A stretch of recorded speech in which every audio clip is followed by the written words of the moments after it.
Okay, let's see if I can get this thing into full screen. Oh God, it's a Mac, isn't it? Okay, what's full screen on Firefox and a Mac? There'll be like a view, go to view. You have to use the menus. Oh my God.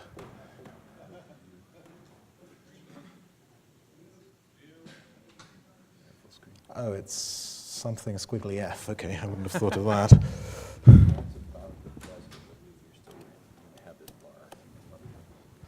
Oh, okay. Well, this is radically different from the way that I usually present, but I'm sure everything will be fine. So I am actually a storage person, surprisingly enough, although my primary job at IBM as a container evangelist. I got into containers by converting software businesses to open source, and it just so happened that the first company I was really engaged to do this for was a company called Parallels, who'd been doing containers in Linux since about 2001. So I got an early leg up on the container wave, as it were, in Linux, long before it was a wave, in fact, even before it was a little trickle.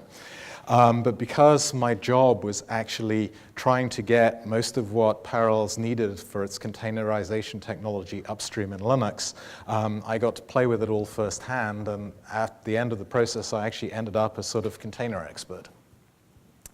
Other jobs I have in the Linux kernel are SCSI subsystem maintainer. That's the ancient and old block subsystem. And I actually did something with peer risk architecture as well. Peer risk is the old HP architecture, now long since deceased, but it's still fun to play with, and that's really much more of a spare time job.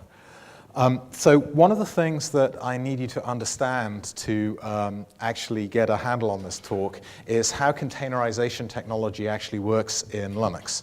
So most of what I've heard about at this conference are traditional virtualization technologies, which are based in things called hypervisors and are primarily about getting some software system to emulate hardware on which you can bring up another software system.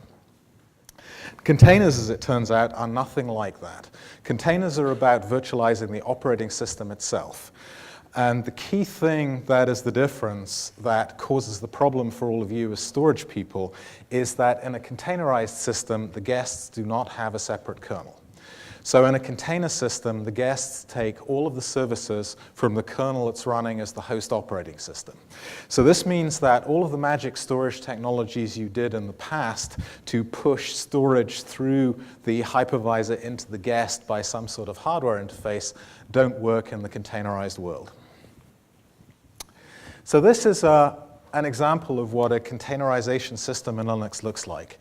As I said, containers are about virtualizing the subsystems of the operating system itself. So each operating system to run containers has to have this set of virtualizations present. So this was part of the race to catch up with Windows, because when the container wave first hit in Linux, Windows itself didn't have any of the operating system virtualizations you needed to bring up containers. So they've been rapidly developing them for things like Windows 10 and Windows Server and so on. In Linux, the two ways we do this are with something called cgroups, which are resource controllers. Effectively, they keep an eye on what resources a container is allowed to use, and there are a variety of them in the Linux kernel. And we also have these things called namespaces. Now, listening to all of the presentations this morning, I believe namespaces is a very heavily overloaded term. When you say namespaces in storage, what you mostly mean is a per-tenant area for storing stuff that does not necessarily correspond to the underlying physical disks. So when we say namespaces in Linux, we tend to mean a per-tenant area for doing stuff that is perhaps related to the underlying subsystems of the Linux kernel. So if you think of all of the containerization systems that are run in Linux, the oldest and most venerable is something called LXC, the Linux container system. This has been around effectively since 2006, 2007. So it precedes almost all of the containerization waves in Linux as well. It's based on something called operating system containers. An operating system container is a container that effectively contains a full operating system. You can think of it as infrastructure. The more modern incarnation of containers, the one that is actually popular, is something like Docker. Docker likes to think of itself as an application container, but this is really a lie. Docker is much more an infrastructure packaging subsystem that uses containerization technologies to operate. And then there are they're not quite also-rans yet, but one day they will be, like Apache Mesos. But the point about each of these systems is these containerize in a radically different way, but they all use the containerization subsystems of Linux to do that. There are no ifs, ands, and buts here. The reason this is important to me, and possibly important to you, is because that for containers, we actually finally got virtualization right in Linux. If you go back to the old virtualization where you have Xen, KVM, VMware, each of them actually connects to a separate subsystem in the Linux kernel. VMware is so far advanced now that it's claiming not even to connect to the hypervisor being Linux. But if you go to the two traditional ones, KVM and Xen, we have two totally separate subsystems within the Linux kernel for orchestrating those virtualizations. And this means that if you introduce a virtualization technology into KVM, Xen does not automatically inherit it, VMware does not automatically inherit it, and so on. But it means, because of this single line down here, in Linux, if we introduce additional operating system virtualizations in cgroups and namespaces, every container system that's using them can benefit, provided they turn it on. The problem in this statement is provided they turn it on, because container virtualizations are highly granular. Unlike hardware virtualization, where it's basically all or nothing. You either have virtual hardware or you don't have virtual hardware. In containers, we can turn on, just say, one cgroup, or I could turn on just one namespace. And each of the knobs that controls these cgroups and namespaces can be set arbitrarily as well, which gives me a massive multidimensional subsystem for actually turning on all of these virtualizations. And what that means is there is no one true description of a container. I can build a container in an uncountably infinite number of ways in the Linux kernel. And all we actually really play with currently today is the way that Docker does it, which is only one tiny little aspect on all of this pantheon of infinity. LXC does it in a very, very different way, and there are a few other containerization subsystems that do it in a very different way as well. But if, like me, you actually want to play with the true basic containerization systems of Linux, you have to deal with these things that are controlled at the kernel level. So these are things like block I/O. The block C group controls I/O throughput. The CPU C group controls the amount of CPU your container can use. Devices C group controls which devices you can see. Memory C group controls the amount of memory your container has, and so on. Networking C group, freezer C group, and so on. We go all through it. My favorite interfaces are much more the namespace interfaces. These are the things which actually separate in a container. So a network namespace is what gives a container separate network access. In fact, the network namespace is pretty dumb. As soon as you turn it on, you drop off the network. The only way you can reconnect to it is by pressing something called a VF device, which is basically something which has two network interfaces at one end. You press one end through to the container, and you pull the other end through to the host, and you attach it to a bridge. It's very simple. The IPC namespace is for System 5 IPC, for those of you who still use it. It allows you either to share your, let's say, IPC shared memory channel across containers, or fully separate it and keep it separate per container. The mount namespace, which is a really important one, is actually what allows you to have a different mount tree inside every container. The PID namespace is what allows you to pretend that you cannot see any process IDs outside of your container, and also that the first process spawned into the container runs at PID 1. This is necessary for operating system containers because init has to run as PID 1. The UTS namespace is for NFS. It allows you to virtualize the host name. And the user namespace is the most fascinating thing of all, because it allows you to pretend you're root inside a container when you're not really running as root. This is the most important namespace because it's what gives privilege to an unprivileged container. And although you might not think that's important if you come from the traditional virtualization world where everybody logging into a hypervisor gets root, if they know the root password, in a container, especially in a Docker container, if you run something called a privileged container where you're running as root, effectively you get hold of the real root. This would be the same root that would actually run inside the host operating system. And that gives you an awful lot of power inside the container, which most of the time, if you're actually using containers in a public cloud, you don't want the users to have. The way we control this in a public cloud, or even in just a fairly safe data center, is to use the user namespace to not give away full root privilege, but to give away something that looks like root, but does not have the entirety of the root privileges. The last namespace to be introduced was in the 4.6 kernel, which now was released about 6 months ago. And it's called the C group namespace. So it's actually used to virtualize all of the C groups, or it will be eventually when it's at its full incarnations. The main thing that most of the people who run orchestration systems will tell you is that these interfaces are very difficult to use. So one of the things I'm here to tell you is that actually then these interfaces are not difficult to use. You don't actually need to use a single orchestration system to run containers in Linux. You can use the operating system primitives themselves, and there are 2 system calls. Actually, now there are 3. There's clone or unshare, which is a separate system call, and setns, and there are effectively 2 user space utilities that allow you to do this. I do actually have a demo in this, but because it's running on a Mac, I'm not going to be able to show you the demo, which is probably good because I'll run out of time anyway. But you'll just have to take my word for it. So when we try and make it all work, we're effectively trying to bring up containers using the user namespace, which is used to do privilege separation to unprivilege what's effectively a privileged container. And user namespaces gives an enhanced privilege to a user, like the ability to create other namespaces or do all sorts of other interesting things inside the container.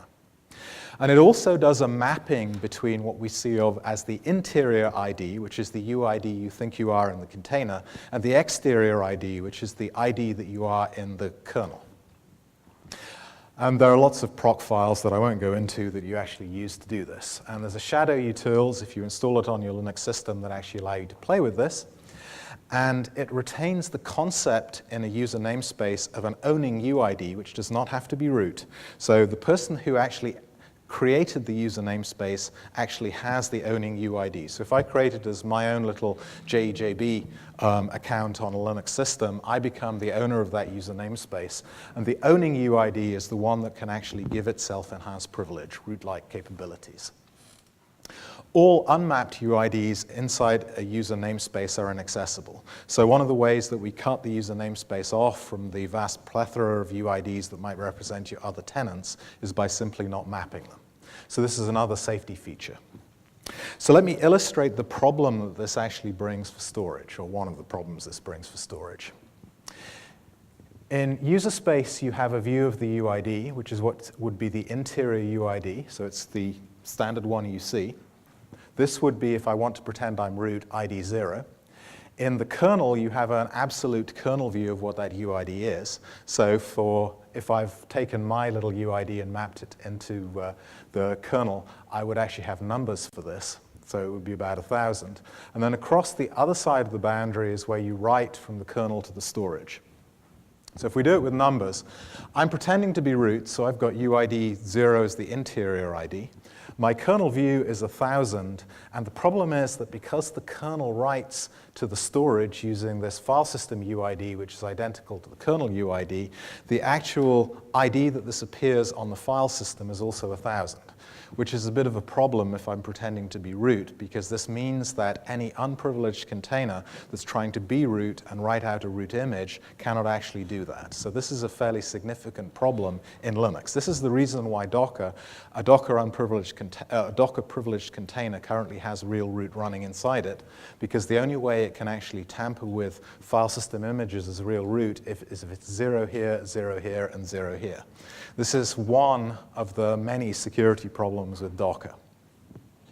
The ideal that we'd actually like to do, and that we're actually working on today in Linux, is something called the superblock namespace. So it's a mapping that goes across the kernel to storage boundary. And so it allows us to have the mapping here, which is the user namespace, and the mapping here, which is the superblock user namespace. And it means that I can come in as my interior ID 0 here, go down into the kernel and be seen with my real UID of 1000, my exterior UID. But when I write to the file system, I write across this boundary where the superblock namespace is, and I get transformed to what looks like an interior ID, and I'm writing at UID 0.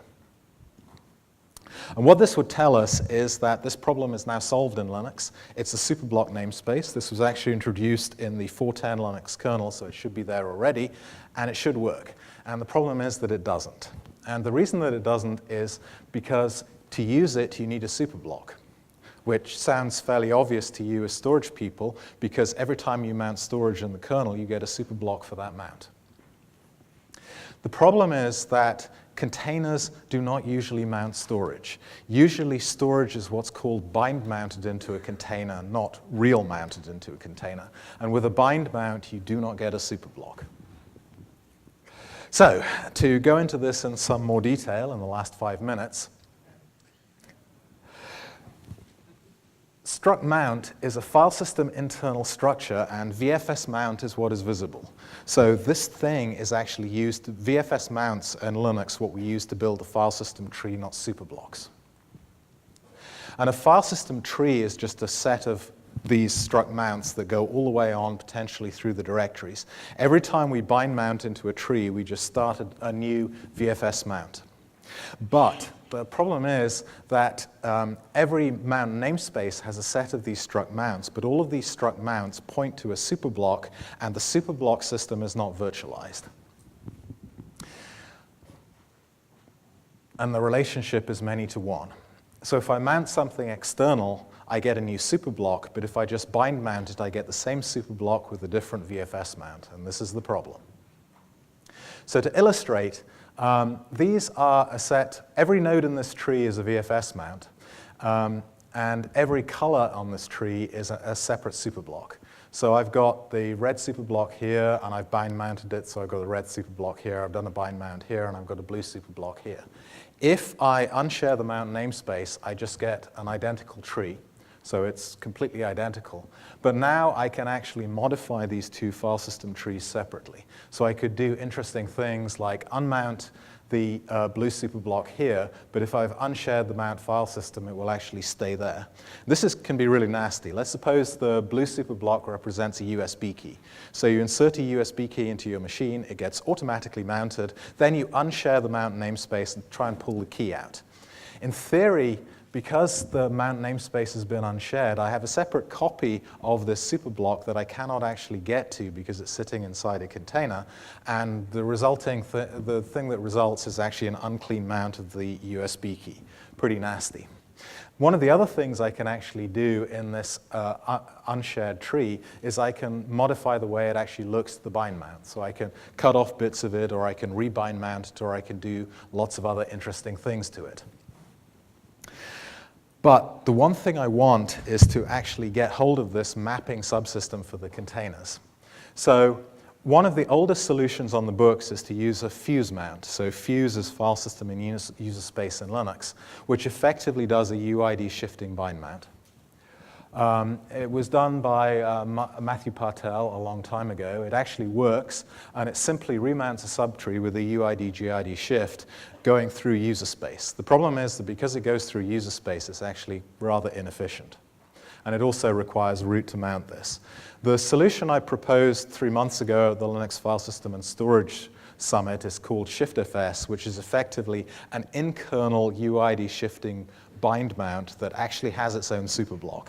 And because it has a superblock, what it can actually do is pick up S-user namespace that it needs every time there is an effective bind mount into a container.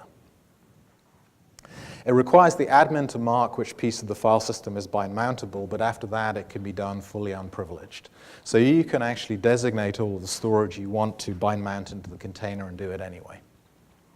And then the container can remount it. I won't be able to do the demo, But it doesn't really matter because the demo is just going to be a shifterfest. What actually happened at the Storage and File System Summit in March is that faking a bind mount to get a superblock didn't actually feel like the real solution to everybody, primarily because superblocks are supposed to be one per physical storage system, and this would break the one per physical storage system relationship. The basic question they asked is, can't we just make S-user namespace work as it's supposed to? There was an old proposal, which is the inode view of the user, so UID, KUID, and an inode view, which would actually allow us to do this. It's prototyped using security X attributes, which it makes it seem to work, but it can't be made to work with S-user the superblock user namespace. So the real question that we're having trouble with in Linux is, what actually can we do? So this is what we actually see in Linux. A dentry represents a path, an inode represents an on-disk instance, usually a file or a directory, and the superblock is what actually represents the mount point, and inside the superblock is where this mapping for the user namespace sits, and this is the problem. So what we want to do really is sit inside the VFS mount. And so Ted Cho has actually proposed that we might actually do this.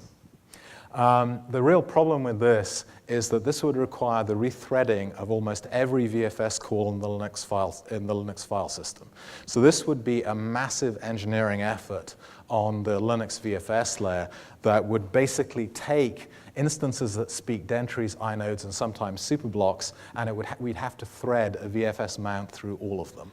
So this is not going to be a very pleasant thing to do, and the discussion ended in a lot of finger pointing for who would actually do all of this work.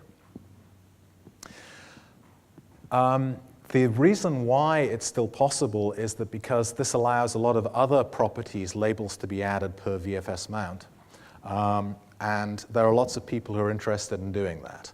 One of the most interesting things is that because lots of people want to mount Windows file systems, and Windows file systems tend to be case insensitive, whereas Linux file systems are case sensitive, we could actually add a VFS mount flag that allows us to say whether the file system should have case insensitivity or not. And it means that when we're trying to bring up Windows containers on Linux, suddenly we can just use a bind mount label to project the right file system through.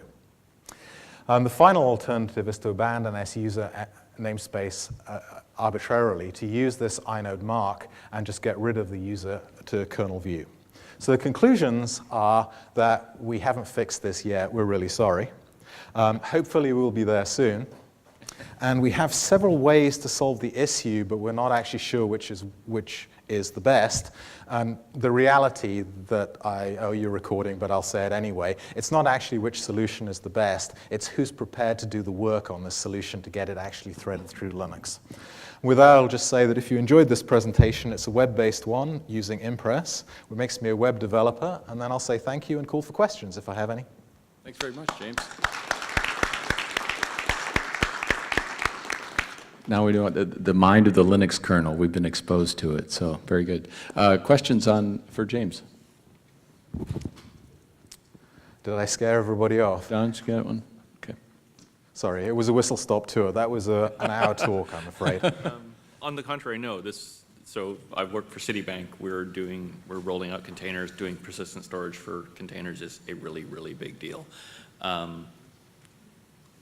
This is actually one of the best descriptions I've heard of what the real problem is, so thank you very much for doing that.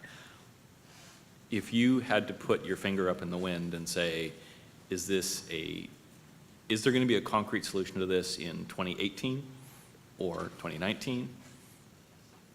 When do you see consensus building around who's going to do the work? Well, as a kernel developer, I could promise you anything. As an IBM research developer, I know that we want to run a bare metal Docker cloud, the successor to Bluemix, and we want to release that. Okay, I'm not supposed to talk about dates, sometime soon.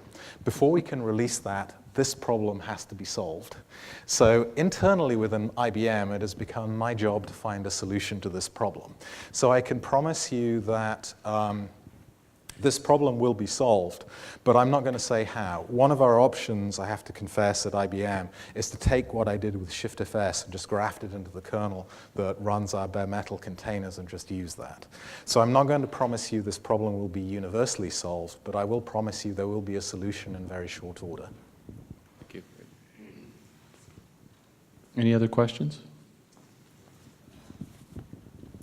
Okay, very good. Thank you again, James.